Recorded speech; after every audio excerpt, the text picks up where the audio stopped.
Ассаляму-алейкум, сіздермен мен Айжан Айтқалиқызы. Бүгін сіздермен бір аптаның тамағын алдын ала жасап қатыратын боламыз. Бұл өте оңай әдіс.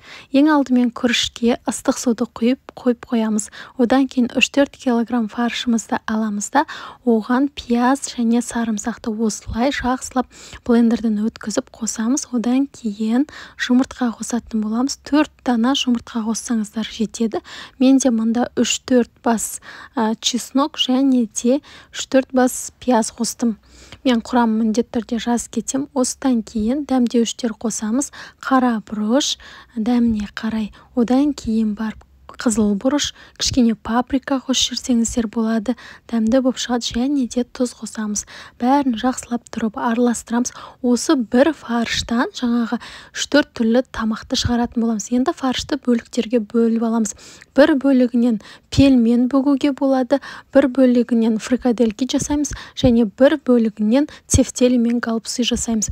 Яғни тефтели мен галбсыйдың жаңағы салмасы бір болады. Оған біз теркадан морковты, яғни өткіземіз. Одан кейін жаңағы күрішімізді саламыз да, жақсылап тұрып араластырамыз.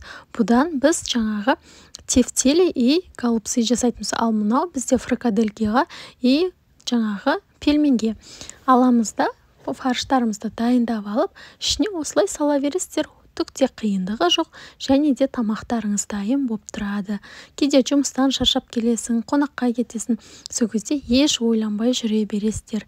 Келіп тамақты тез жасай салуға болады. Мынадан тефтели жасаймыз. Бұл тефтелиді біз жанына гарнир қосып, неше түрлі тамақтар істеуге болады, міне. Менің тефтелиім дайын болды, фаршированный перецім дайын болды, фрикаделькиді де дайындап қойдым. Оның тек қана фрикаделькидің кішкене көлемін осылай кішірек қылып жасайсыздар ғой, және де пельменім дайын болды. Осылай жасап көріңіздер, өте оңай.